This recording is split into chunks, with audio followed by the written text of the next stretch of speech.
समजते ना तुम्हाला सगळ्यांना? एक ना दो हिंदी समजते ना? राहुल भाऊ चालेल ना इंग्लिश बोलतो तर? या आपण काढू उत्पत्ती अध्याय 1 त्याचं 26 ते 31. उत्पत्ति अध्याय 1 उसका 26 से लेके 31 तक पढ़ेंगे.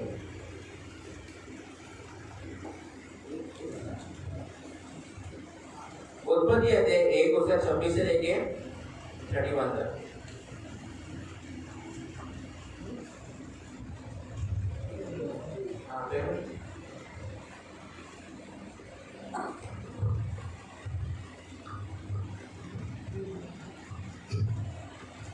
फिर परमेश्वर ने कहा, हम मनुष्य को अपने स्वरूप के अनुसार अपनी समानता में बनाएं और वे समुद्र की मछलियों और आकाश के पक्षियों और घरेलू पशुओं और सारी पृथ्वी पर सब लेने वाले जंतुओं पर जो पृथ्वी पर रहते हैं अधिकार रखें. तब परमेश्वर ने मनुष्य को अपने स्वरूप के अनुसार उत्पन्न किया. अपने ही स्वरूप के अनुसार परमेश्वर ने उसको उत्पन्न किया, नर और नारी करके उसने मनुष्यों की सृष्टि की. और परमेश्वर ने उसको आशीष दी और उनसे कहा, फूलो फलो और पृथ्वी में भर जाओ और उसको अपने वश में कर लो और समुद्र की मछलियों तथा आकाश के पक्षियों और पृथ्वी पर रहने वाले सब जंतुओं पर अधिकार रखो. फिर परमेश्वर ने उनसे कहा, सुनो, जितने बीज वाले छोटे छोटे पेड़ सारी पृथ्वी के ऊपर हैं और जितने वृक्षों में बीज वाले फल होते हैं वे सब मैंने तुमको दिए हैं, वे तुम्हारे भोजन के लिए हैं. और जितनी पृथ्वी के पशु और आकाश के पक्षी और पृथ्वी पर रहने वाले जंतु हैं जिनमें जीवन का प्राण है, उन सबके खाने के लिए मैंने सब हरे छोटे पेड़ दिए हैं. और वैसा ही हो गया. तब परमेश्वर ने जो कुछ बनाया था सबको देखा तो क्या देखा कि वो बहुत ही अच्छा है.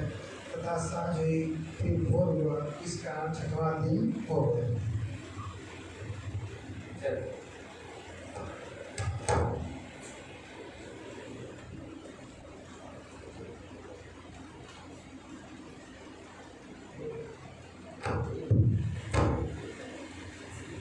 हमें क्या देंगे? 26 से लेके कॉमन वर्ड आपने पढ़ा 31 तक आपने 26 से लेके 31 तक आपने एक कॉमन वर्ड पढ़ा. एक ही शब्द बार बार आ रहा है.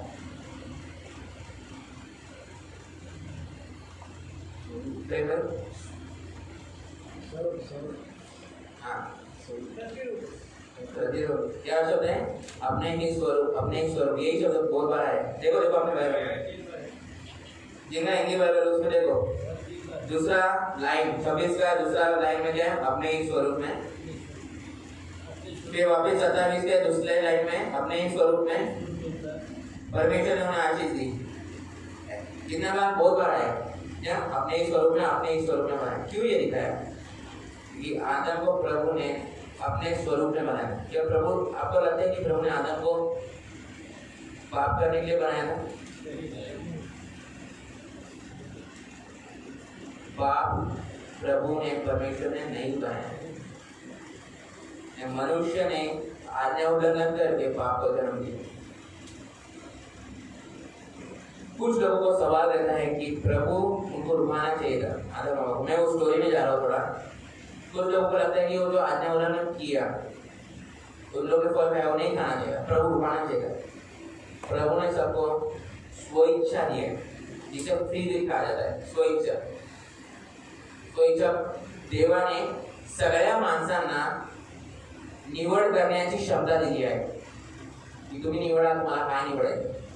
देवाने सांगितलं तुम्ही हे निवडलं तर याचं काय बोलूया परिणाम हे होणार आहे, तुम्ही हे निवडलं तर याचा परिणाम हे होणार.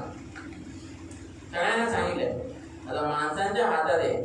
जसं सुवातेत पण आपण बघितलं, माणसांना सांगितलंय तुम्ही जर तारण प्राप्त केलं तर तुम्ही स्वर्गात जाणार, तर तुम्ही देवाला, वचनाला, तारणाला प्राप्त नहीं केलं तर तुमचं अंत काय नरकात होणार. आता सगळ्यांना सांगितलंय. तर माणसांच्या हातात आहे की त्यांनी काय निवडायला हवं. मनुष्य के सामने परमेश्वर ने उधार देकर दिखाया कि तुम उधार पाएंगे तो तुम स्वर्ग में जाओगे, उधार नहीं पाए तो तुम नरक में जाओगे। अभी मनुष्य के हाथ में कि मनुष्य क्या चुनता है।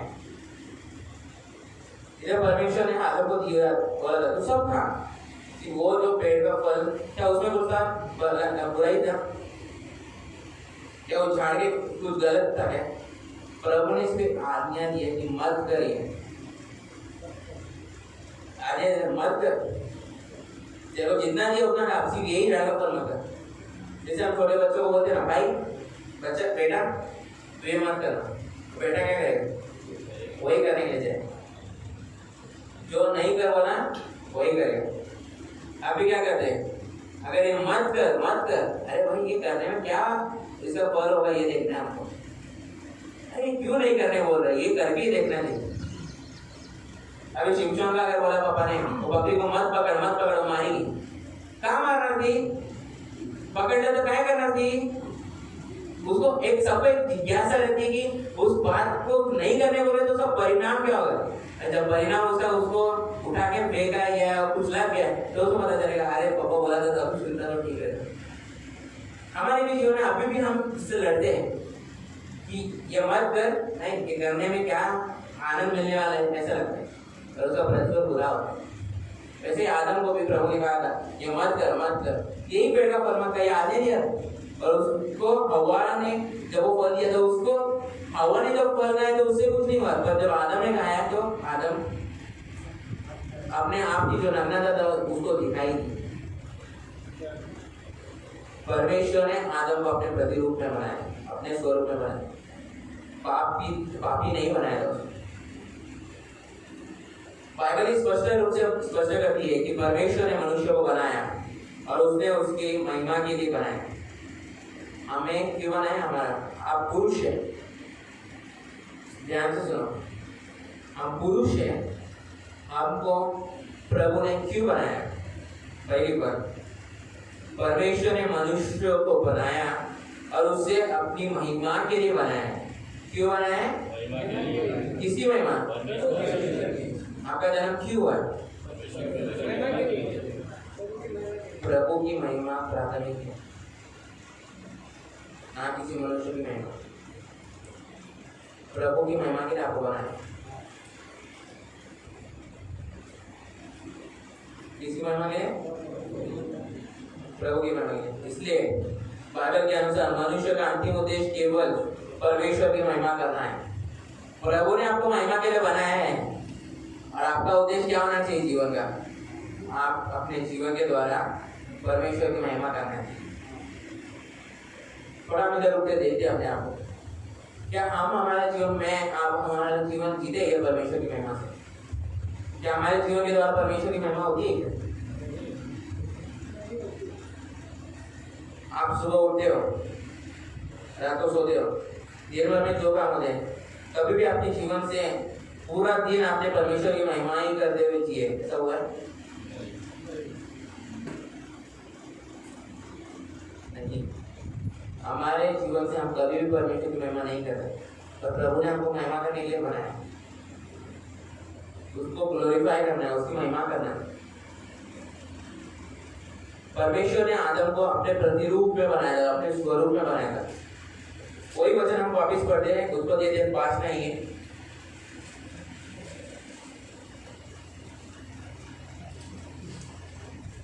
और उसका तीसरा वचन में पढ़ते हैं, जब आदम 130 वर्ष का हुआ तब उसके द्वारा उसकी समानता में उसी के स्वरूप के अनुसार एक पुत्र उत्पन्न हुआ और उसका नाम उसने शेत रखा। अब इधर क्या हुआ है? परमेश्वर ने आदम को बनाया है अपने प्रतिरूप में। ध्यान से सुना, परमेश्वर ने आदम को अपने प्रतिरूप में बनाया है। आदम ने पाप किया है, उसका जो नेचर है, ह्यूमन नेचर है, मानवीय देह है, मानवीय स्वरूप है, वो करप्ट हो गया है, खराब हो गया है, क्योंकि पाप के कारण अभी शेत उत्पन्न हुआ है। तो उसका जो नेचर है करप्टेड नेचर है। समझा मैं क्या बोला? परमेश्वर के स्वरूप में बनाया था आदम को, पर आदम के पाप के कारण आज हम सबका जो स्वरूप है करप्टेड है। क्या है करप्टेड? मतलब पापमय है। हमारा जो स्वरूप है, आज जो हम जी रहे थे, हमारा स्वरूप क्या था? पापमय था। परमेश्वर ने आदम को बनाया, अपने स्वरूप में पवित्र बनाया, निर्दोष बनाया, निष्कलंक बनाया। प्रभु ने अपने जैसा उसको बनाया। पर आज हमारा जो स्वरूप है पापमय हो गया। और जब हम यीशु मसीह के पास आते, उसे सुसमाचार में जब विश्वास करते, तो हमारा जो पापमय नेचर है वो निकल जाता है। हमें प्रभु उसके शक्ति से दूर करता है। हम जब तक जीते हैं तो हमें उसके उपस्थिति में रहते, पर हम उसके उपस्थिति में आनंद नहीं करते पाप में।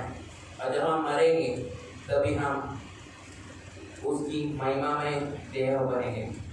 हमारा जो शरीर है वो महिमामय होगा। महिमामय शरीर बना तो कैसे? ये जो दीवार है ना, ये भी रोक नहीं सकता देह को। यीशु मसीह का उदाहरण जब हम देखते हैं, यीशु मसीह जब जिंदा हुए तो दरवाजा सब बंद था। यीशु अंदर जब डर के बैठे थे तो क्या है, यीशु उनके बीच में प्रकट हुआ। क्यों? क्योंकि यीशु का जो देह था महिमामय देह। अगर हम उसके ऊपर विश्वास किए, हमारा भी देह महिमामय होगा। और सब क्यों होता है? किसके धार्मिकता के कारण? परमेश्वर की धार्मिकता के कारण हमारे पापमय देह को वो बदलता है। हमारे पापमय देह को बदलता है। समझ में आ रहा है क्या बोला?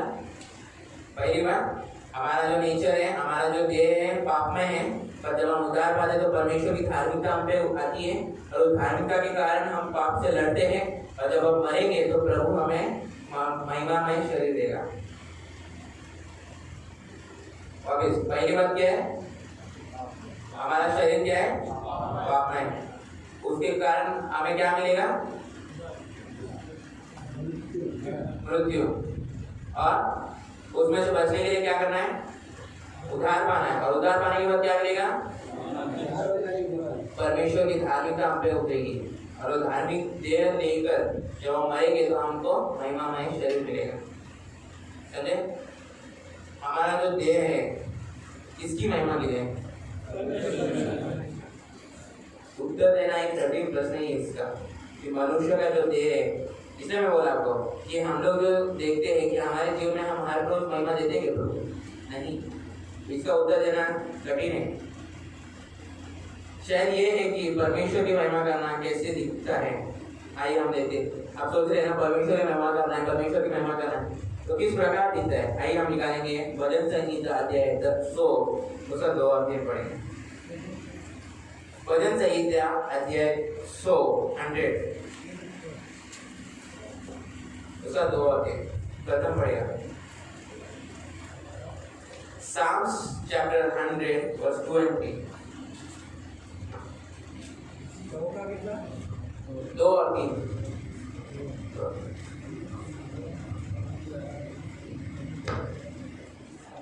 आनंद से यहोवा की आराधना करो। किससे करो? आनंद से। जय जयकार के साथ उसके सम्मुख आओ। निश्चय जानो कि यहोवा ही परमेश्वर है, उसी ने हमको बनाया और हम उसी के हैं। हम उसकी प्रजा और उसकी चराई की भेड़ है। हमारा मकसद क्या है? हम उसकी चराई के भेड़ हैं। परमेश्वर की महिमा किस प्रकार की जाती है हम इधर देख रहे हैं। हमें खुशी के साथ परमेश्वर की प्रार्थना आराधना करना है।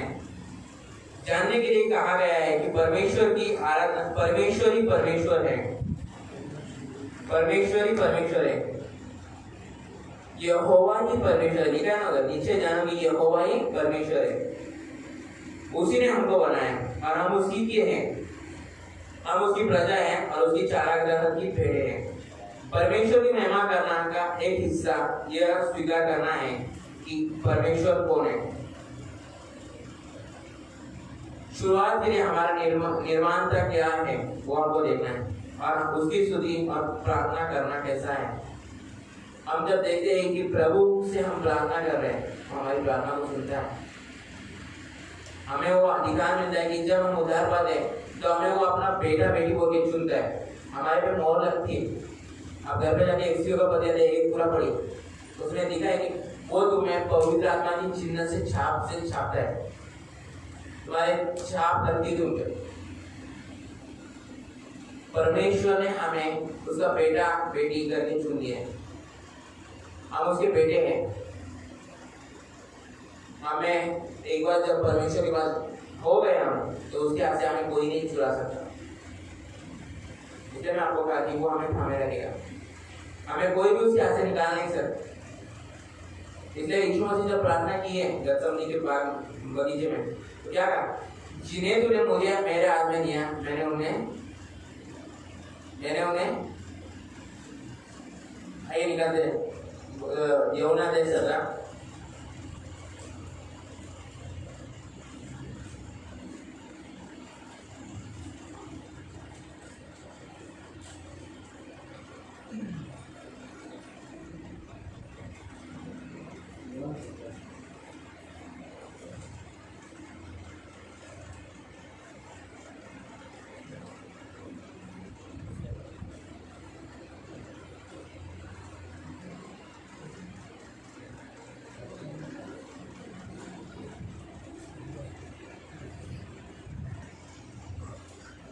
क्योंकि जो वचन तूने मुझे दिया है, मैंने उन्हें उनको पहुंचा दिए, और उन्होंने उसको ग्रहण किया और सच जान लिया है कि मैं तेरी ओर से आया हूँ, और विश्वास कर लिया है कि तूने ही मुझे भेजा है।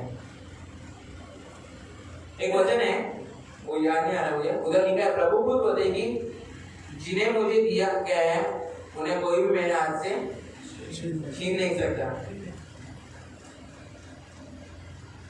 उससे ही मिलता जुलता वचन हम लोग यूहन्ना 10 उसका 28 में पढ़ते हैं। 27 में पढ़े, मेरी भेड़ें मेरी शब्द सुनती है, मैं उन्हें जानता हूँ और वे मेरे पीछे चलती है, और मैं उन्हें अनंत जीवन देता हूँ। वे कभी नष्ट न होगी और न कभी मेरे हाथ से छीन न लेगा, और उन्हें मेरे हाथ से छीन न लेगा। मेरा पिता उन्हें मुझे को दिया है सबसे बड़ा है, और कोई उन्हें पिता के हाथ से छीन नहीं सकता। यानी क्या होता है? कोई भी उन्हें पिता के हाथ से छीन नहीं सकता। जब एक बेटा अभी इधर कौशिक के हाथ में आ गया, जब शिमशोन है, तो शिमशोन को किसके लेके जा सकता है? बिना कौशिक के परमिशन के। जब तक कौशिक उसका हाथ पकड़ा हुआ तब तक कोई लेके जा सकता है? नहीं। कब लेके जाएंगे उसको? शिमशोन को अगर लेके जाना है, कब लेके जाएंगे? जब वो बोला भाई क्या हो गया? हाँ, उसका पिताजी नहीं रहेगा तो उसके पिताजी का छाया या हाथ नहीं पकड़ा हुआ है, या उसके पिताजी ने उसके ऊपर अपना ध्यान नहीं दिया है, तो उसको लेके जाते हैं। तो जब तक उसका ध्यान है वो पिताजी के अपने सुरक्षा में, वैसे पिता के हाथ में हमें दिया है, और यीशु मसीह के हाथ में, तो उसे हमें उसके हाथ से कोई छीन नहीं सकता। ये थामेगा वो हमें एक दिन, हमें उसके विश्वास में वो बनाए रखना है। ये बात हमें याद है कि कुछ भी हो जाए, प्रभु हमें थामे रखेगा उसके विश्वास के लिए। हमको उसके विश्वास जो किया हमने, हमें वो थामे रखेगा अनंत काल तक। हम कैसे भी, हम परफेक्ट नहीं है, फिर भी वो हमें उसके वचन के द्वारा जल के स्नान से शुद्ध करेगा, और हमें शुद्ध करेगा, क्योंकि हम कलीसिया हैं। हम अपने जीवन के को उसके साथ रिश्ते और वफादार सेवा के में जीकर परमेश्वर के महिमा करना है। तो पहली बार हम किस बार उसकी महिमा कर सकते हैं? उसकी सेवा करते हैं। आपने एक तो कहा भी आपने उद्धार पाया है, सबने कहा ना उद्धार पाया। सगळ्यांचं तारण झालं तुम्ही सब बोलताय ना, तर तुमचं तारण जर झालं असेल तर तुम्हाला सगळ्यांना देवानी एक पेक्षा जास्त आत्मिक वरदान दिली। कसं दिले? आत्मिक वरदान काय दिले? किती दिले? एक पेक्षा जास्त। परमेश्वर ने आपको एक से ज्यादा आत्मिक वरदान दिया है। क्या दिया है? कितना दिया है? एक से ज्यादा। प्रथम कितना दिया है? एक से ज्यादा। चंद्र लोग किती दिले? एक पेक्षा जास्त। किसी को एक है, किसी को एक से ज्यादा है। क्यों? सबको उनके ऐबत के अनुसार दिया है कि उनको जितना जमेगा उतना। अभी मैं ये नहीं कह सकता कि मेरे पास 2 है, प्रेमा के पास 4 है, ऐसा भी परमेश्वर पक्षपात है। अरे भाई परमेश्वर है, उसने दिया है वो दे। परमेश्वर ने दान दिए है, उसका मतलब ये नहीं कि सबको समान देना है। सबका कैपेसिटी का हाइपर तो अलग अलग है। तू एक में तो विश्वास क्यों कह रहा है? जो 2 दिया उसमें विश्वास क्यों कह रहा हूँ? 4 दिया उसमें विश्वास क्यों कह रहा हूँ? जो आत्मिक वरदान दिए हैं वो वरदान का हम जब इस्तेमाल करते कलीसिया में, उसके द्वारा हम दिखाते कि परमेश्वर के स्वरूप में हम बने और हमारा जो पापमय शरीर है वो बदल रहा है परमेश्वर की धार्मिकता के द्वारा। ये परमेश्वर की धार्मिकता हमें दी गई। हमारे जो पाप का नेचर है वो उस क्रूस के बलिदान के कारण हमने जो जब हम पश्चाताप कर रहे हैं, जो हमारा पापमय शरीर है, नेचर है, वो परमेश्वर के ऊपर जाता है, परमेश्वर की धार्मिकता हम पे आती है। इसको अंग्रेजी में डबल इम्प्यूटेशन कहा जाता है, थोड़ा हार्ड। इसको द्वितीय इम्प्यूटेशन कहा जाता है। मैं शब्द आपको बताता हूँ।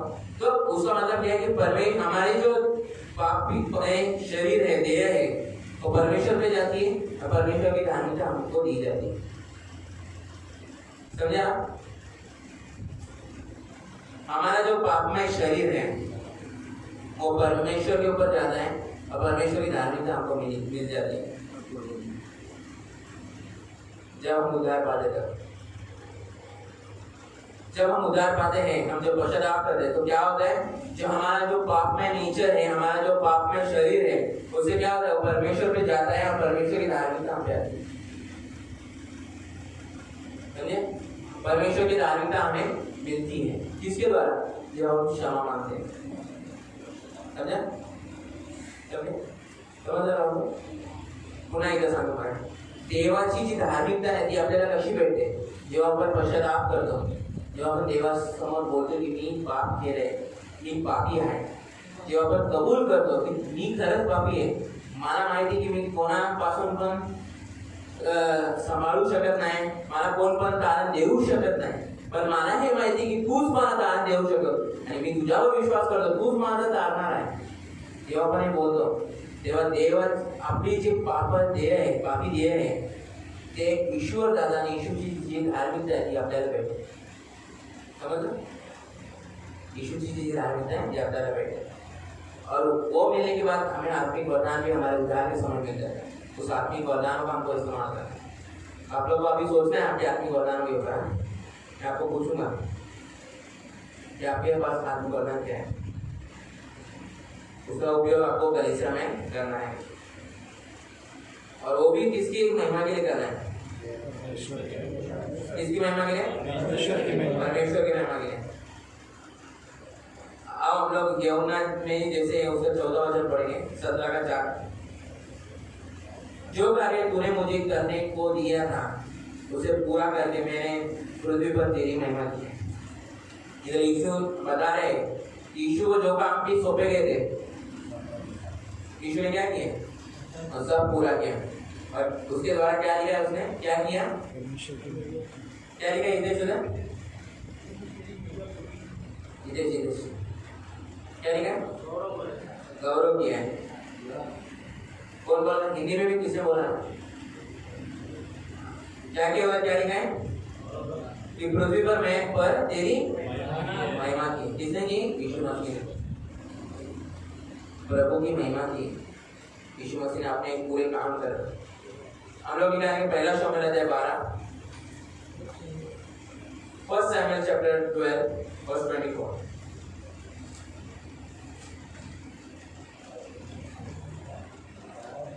तो 24 केवल इतना हो कि तुम लोग यहोवा का भय मानो और सच्चाई से अपने संपूर्ण मन के साथ उसकी उपासना करो, क्योंकि यह तो सोचो कि उसने तुम्हारे लिए कैसे बड़े बड़े काम किए। पहला शमूएल अध्याय 12 उसका 24, 12 का 24, चैप्टर 12 वर्स 24। क्योंकि परमेश्वर ने मनुष्य को अपने स्वरूप के अनुसार बनाया है, जैसे हमने पढ़ा उत्पत्ति 1:26 से 21 तक। उसके बिना मनुष्य का उद्देश्य पूरा नहीं हो सकता। राजा सुलेमान ने भी अपने खुशी के लिए जीने की कोशिश की। तब तक आप निकालो समुपदेशक अध्याय 12 उसका 13 और 14। ये वचन आपको सबको याद रहना चाहिए। समुपदेशक अध्याय 12 उसका 13 और 14। ये हर मनुष्य का उद्देश्य है जीवन का। ये वचन आप लोग आपने लिखो या आप घर पे बोलो या आपको याद रखो। कभी भी आपको पूछा गया कि आपके जीने का उद्देश्य क्या है, तो ये वचन आपको याद आना चाहिए। निकाला सबने?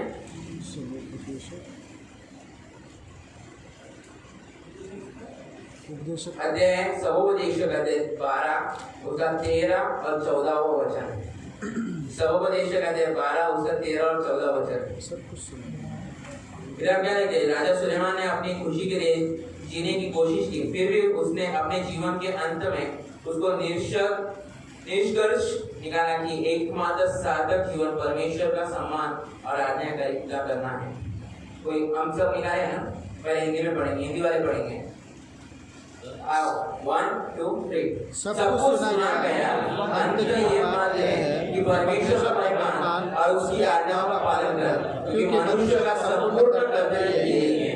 क्योंकि परमेश्वर सब कामों का सब गुप्त बातों का चाहे वे भली या बुरी न्याय करेगा। मराठी वाले पढ़ेंगे।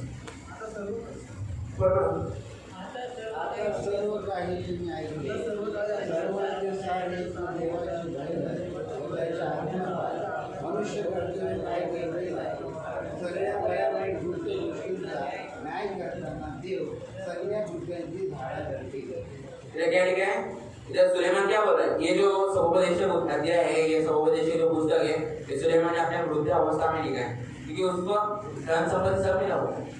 ध्यान दो उधर, सुनिए। सुलेमान को धन संपत्ति वैभव सब मिला, उसके समय पूरी शांति थी। तो शांति कैसी थी? क्योंकि वो जहाँ पे भी जाता था उधर की एक लड़कियों को लेके आता था, तो उनमें संधि हो जाती थी। उधर की शादी कर लेता था उन लड़कियों से, ये संधि बनी है। इसलिए उसका जो राज्य था वो बढ़ गया था, इसलिए उस समय शांति था। तो उसको प्रभु ने बुद्धि दिया, समझ दिया, वैभव दिया, उसने परमेश्वर का मंदिर बनाया। ये सब है। और वो क्या कह रहा है आखिर में? वृद्धावस्था में वो क्या बताया? जो कर्तव्य है, जो निष्कर्ष उसने निकाला है, क्या है? एकमात्र सार्थक जीवन परमेश्वर का सम्मान करना और उसकी आज्ञाओं को पालन करना है। वापस देखो उधर, सब कुछ सुना गया, अंत की बात यह है कि परमेश्वर का महिमान और उसकी आज्ञाओं का पालन, क्योंकि मनुष्य का संपूर्ण कर्तव्य यही है। आपका मेरा जीने का कर्तव्य क्या है? परमेश्वर का भय मानना और उसकी आज्ञाओं का पालन करना। ये हर मनुष्य का कर्तव्य है। ये सिर्फ यूपी के लोगों के लिए नहीं है, या महाराष्ट्रियन लोगों के लिए नहीं है, या बिहार के लोगों के लिए नहीं है, या अमेरिकन के लिए नहीं है। ये किसके लिए? हर मनुष्य के लिए, चाहे वो कौन सा भी रंग का हो, चाहे कौन से भी जात का हो, चाहे वो कहाँ से भी हो, चाहे कौन से भी प्रांत का हो। अगर वो एक विश्वासी है, उसका यह कर्तव्य है कि वो परमेश्वर की आज्ञा का पालन करेगा और उसका भय मानेगा। क्यों ऐसा है? 14वें वचन क्या बोलता है कि परमेश्वर सब कामों और सब गुप्त बातों का, चाहे वे भली हो या बुरी, क्या करेगा? दया करेगा। क्या है? न्याय के दया। न्याय कौन बोलता है? दया है। क्या करेगा प्रभु? न्याय करेगा। हर बातों का प्रभु क्या करेगा? विचार न्याय करेगा। गौरव क्या करेगा? न्याय करेगा। हमारी गिरी हुई अवस्था में, पाप में, हमें परमेश्वर से अलग कर देता है और स्वयं उसकी महिमा करना असंभव बना देता है। लेकिन यीशु मसीह के बलिदान के माध्यम से परमेश्वर के साथ हमारा रिश्ता सुलझ गया। किसके कारण हमारा रिश्ता सुलझा है? यीशु मसीह के बलिदान से, परमेश्वर के कारण।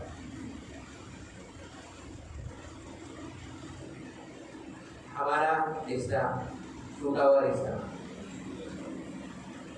आजकल के जमाने में ब्रेकअप होता है ना, प्यार करते हैं फिर ब्रेकअप हो जाता है, जिनको ठेस पहुंचता है, वैसा वाला नहीं।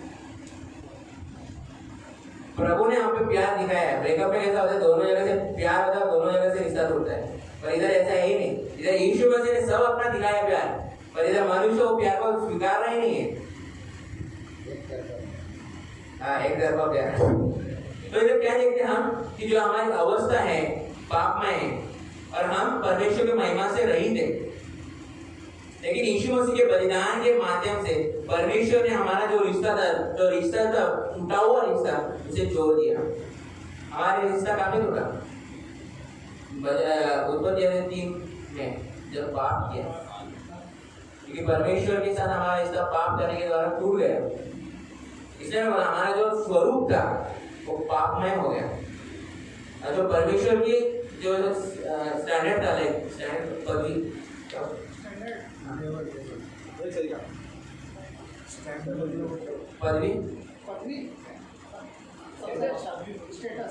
स्टेटस आपको सबको समझा क्या? स्टैंडर्ड मतलब एक पदवी रहता है ना, लाइक ये स्टैंडर्ड का मैं हूँ। हम लोग बोलते हैं ना, अरे मेरे लेवल का नहीं है बंदा, मेरे से कम है, अस्तर। तो हम उस अस्तर में नहीं थे, परमेश्वर का अस्तर इधर हमारा ऐसा है। क्यों? किसके कारण? हाँ, देवर भाई क्या आपके कारण?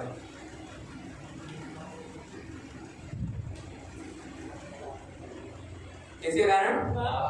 पाप के कारण। हमारा जो लेवल था वो पाप के कारण डाउन हो गया, हमारा जो रिश्ता था टूट गया। हमारे पाप माफ कर दिए गए और अब हम परमेश्वर के साथ हमारे बीच में जो रुकावट था वो टूट गया। अभी कोई रुकावट नहीं है। रोमियो 3:23 में हम जैसे पढ़े कि सब लोग ने पाप किया है और परमेश्वर की महिमा से रहित है। और उसके आगे हम पढ़ते हैं 24वें वचन में, परंतु उसके अनुग्रह से उस छुटकारे के द्वारा जो मसीह यीशु में सेत में धर्मी ठहराए जाते हैं। किसके द्वारा धर्मी ठहराए जाते हैं? आप किसके द्वारा धर्मी ठहराए गए? प्रभु यीशु के बलिदान के द्वारा। हमारा रिश्ता टूट गया था, हम पश्चाताप किए, यीशु मसीह के बलिदान के द्वारा हमारे पापों को क्षमा मिल गई और आज हमारा जो ब्रोकन रिलेशनशिप था जुड़ गया। यीशु और प्रेम भाई के बीच का रिश्ता जुड़ गया। यीशु और अपूर्वा का जो रिश्ता जो टूट गया था वो जुड़ गया। यीशु मसीह का जो रिश्ता और चाने का जो रिश्ता था वो जुड़ गया। किसके द्वारा? उसके बलिदान के द्वारा। आज हमें खुशी होना है कि यीशु मसीह के उस बलिदान के द्वारा आज हमारा जो रिश्ता था वो जुड़ गया। दिलचस्प बात यह है कि हम परमेश्वर की महिमा इसलिए कर पाते हैं क्योंकि उसने सबसे पहले हमें महिमा दी। भजन संहिता 8 उसका 4 से 6 तक पढ़ते हैं। बोल हुए आप लोग? भजन संहिता 8 उसका 4 से लेकर 6 तक। तो फिर मनुष्य क्या है कि तू उसका स्मरण रखे और आदमी क्या है कि तू उसकी स्तुति दे, क्योंकि तूने उसको परमेश्वर से थोड़ा ही कम बनाया है और महिमा और प्रताप का मुकुट उसके सिर पर रखा है। तूने उसे अपने हाथों के कार्यों पर प्रभुता दी और तूने उसके पांव तले सब कुछ कर दिया है। हमें तो क्या देखते हैं, जो दावीद है वो भजनकार में दिख रहा है कि मानव जाति क्या है कि तुम उसका ध्यान रखते हो, मनुष्य क्या है कि तुम उसकी परवाह करते हो। तूने तो उन्हें स्वर्ग दूतों से थोड़ा कमतर बनाया है और उन्हें महिमा के और सम्मान का राजा बनाया है। तूने उनको अपने हाथों के कामों पर हाकिम ठहराया है और अपने सब कुछ उनके पैरों के नीचे, जो कुछ भी है उनके पैरों के नीचे कर दिया है। ये जो वचन है इब्रानियों पर 2:6 से लेकर 8 तक ये वापस दोहराता है। ये जो वचन है एक और उद्देश्य को प्रकट करता है जो परमेश्वर ने मनुष्य को दिया है, पृथ्वी पर प्रभुता। इस पर प्रभुता दी है परमेश्वर ने। इधर जो लिखा है ना, प्रभु ने मनुष्य के तले लाए इस पृथ्वी की प्रभुता आदम को दी थी ना। क्या लिखा कि इस बगीचे का ख्याल रख। समझ रहे ना मैं क्या बोल रहा हूँ? प्रभु ने अधिकार दिया था आदम को कि बगीचे का ख्याल रखने का, तो प्रभुता दी थी, वो वापिस दोहराया है। फिर भी यह केवल परमेश्वर के साथ सही संबंध के माध्यम से ही उचित रूप से ही पूरा किया जा सकता है। किसके कारण किया जा सकता है पूरा? परमेश्वर के साथ सही संबंध से पूरा किया जा सकता है। जितना अधिक हम उसके सृष्टिकर्ता को जानते हैं, अपने सृष्टिकर्ता को जानते हैं, और जितना अधिक हम अपने उसके प्रेम को जानते हैं, उतना ही बेहतर हम समझते हैं कि हम कौन है और हमारा उद्देश्य क्या है। हम कौन है? आज हम कौन है? आज हमारी दशा क्या है? अभी आप बैठे हैं, आपकी दशा क्या है?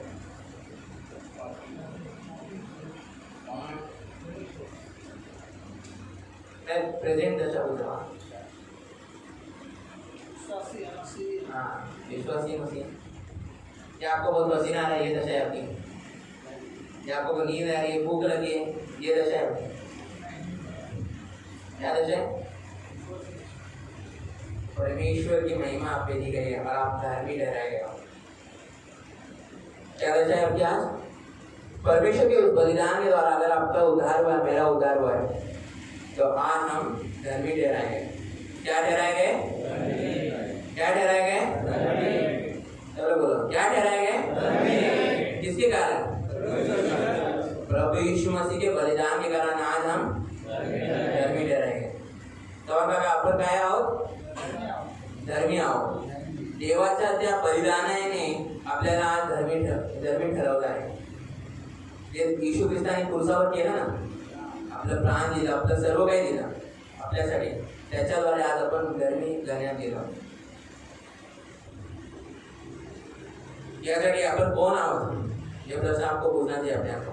अगर आपका सच में उद्धार हुआ है, जर तुमचं खरंच तारण झालंय, तर तुमचं हे प्रश्नांचं उत्तर असायला हवं की आज आम्हाला देवाने आपल्या रक्त देऊन, जे क्रूसावर प्राण देऊन आपल्याला धर्मी ठरवलंय। आणि माझा उद्देश हेच आहे जिण्याचा, की देवाची महिमा मी करतो। आप कौन है? हम कौन है? हम परमेश्वर ने हमें पापों से छुड़ाए हुए लोग हैं। हमारा कर्तव्य ये है कि हमारा उद्देश्य ये है कि हम उसकी महिमा करें। आप कौन है? छुड़ाए हुए लोग हैं। आपके उद्देश्य क्या है जीने की? लोग आपण कोण आहोत? आपण धर्मी ठरवलेली लोक आहोत आणि आपला उद्देश आहे जगण्याचा देवाची महिमा, देवाची गौरव करण्याचा। हम उससे महिमा दिलाने के लिए बनाए गए थे। परमेश्वर के पास प्रत्येक व्यक्ति के लिए अद्वितीय योजना और उद्देश्य है। भजन संहिता 139 दो और वचन हम देखेंगे। 39 साम चैप्टर 139 उसका 13 से लेकर 16 तक पढ़ेंगे। मेरे मन का स्वामी तो तू ही है, तूने मुझे माता के गर्भ में रचा, मैं तेरा धन्यवाद करूंगा इसलिए कि मैं भयानक और अद्भुत रीति से रचा गया। तेरे काम तो आश्चर्य के हैं और मैं उसे भली भांति जानता हूँ। जब मैं गुप्त में बनाया जाता था और पृथ्वी के नीचे स्तनों में रचा जाता था, तब मेरी हड्डी तुझ पर से छिपी न थी। तेरी आंखें मेरे बेड़ों तत्वों को देखा और मेरे सब अंगों को जो दिन दिन बनते थे वे रचे जाने से पहले तेरी पुस्तक में लिखे हुए थे। लेकिन हम जान सकते हैं कि वे योजनाएं चाहे जैसी भी लिखे, अंत ये उसका परिणाम ये है कि हमें उसकी महिमा करना है। हम लोग का जन्म कैसे हुआ? हम पाप में थे।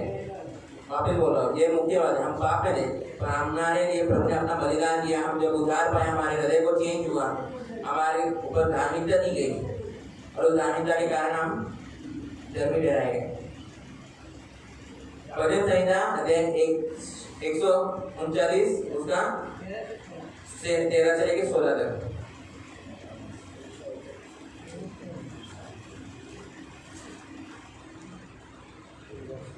उसी को स्मरण करके सब काम करना, तब वो तेरे लिए सीधा मार्ग निकालेगा। अगर हम परमेश्वर की महिमा कर रहे हैं तो हमें ये स्मरण रखना है, जो भी काम हम कर रहे हैं वो उसकी मदद से करना है। किसकी? परमेश्वर की। तो हमारे मानसिक से हम क्या करते हैं? हम पहले हाथ पैर अपना चलाते हैं, सब कामों में पहले अपना हाथ पैर चलाते हैं। मैं ये कर सकता हूँ। कोई भी मनुष्य ना आप ना मैं अपनी शक्ति से कोई काम कर सकता है। हमारे सब काम परमेश्वर की मदद से हम करते हैं। परमेश्वर की जरूरत है हर काम में। इसलिए वापस हम देखते हैं पहला काम किया है 10:21, चाहे तुम जो भी करो किसके लिए करो? परमेश्वर के महिमा के लिए करो। तो आइए हम अपने सिर को झुकाते हैं और देखते हैं कि क्या हमने अभी तक अपने परमेश्वर की महिमा की है क्या अपने जीवन से? हमको प्रभु ने पुरुष बनाया है। पुरुष किस रीति से बनाया गया? परमेश्वर ने अपने हाथों से आदम को बनाया, उसने रचा तो परिपूर्ण बनाया। आज हम परिपूर्ण नहीं है। आज हमारी जो अवस्था है पाप में थी, प्रभु ने हमें बचाया है, छुड़ाया है। क्या हम उसकी महिमा कर रहे हैं क्या? या सिर्फ हम उसके उद्धार को सिर्फ एक लेना है, स्वर्ग जाना है, ये करना है, वो करना है, उसके लिए उपयोग कर रहे हैं? हमें सोचना है, विचार करना है। आइए हम प्रार्थना करते हैं। घर पे जाने के बाद आप इस पर सोच विचार कीजिए। ये आपकी जिंदगी का सवाल है। अभी आप मर सकते हैं, कभी भी मर सकते हैं। अभी शायद हम इधर बैठे हैं, ये गिर सकता है या कुछ भी हो सकता है, पर हमारे पास एक आशा होनी चाहिए। क्या आशा? कि हम मर गए, कोई बात नहीं, हम स्वर्ग जाएंगे।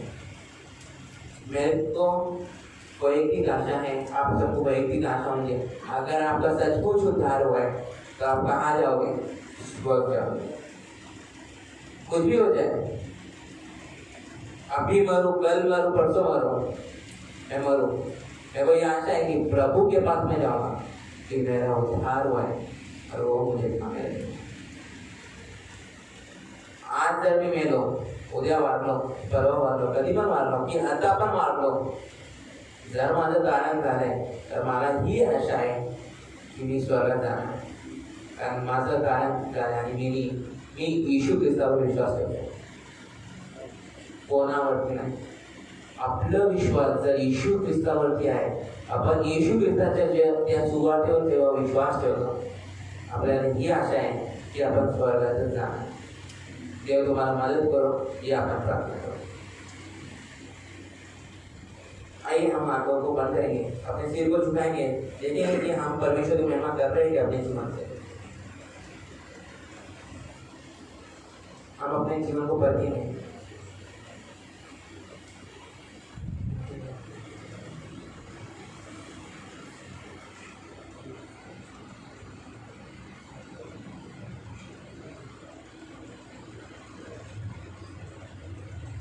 आइए हम प्रार्थना करें.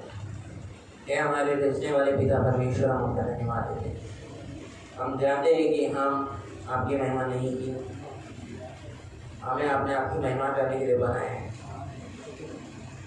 पर आज हमने जान लिया कि हमारा कर्तव्य क्या है, हमारा महत्व क्या है. पुरुष होने के नाते आपने अपने स्वरूप में हमें बनाया है.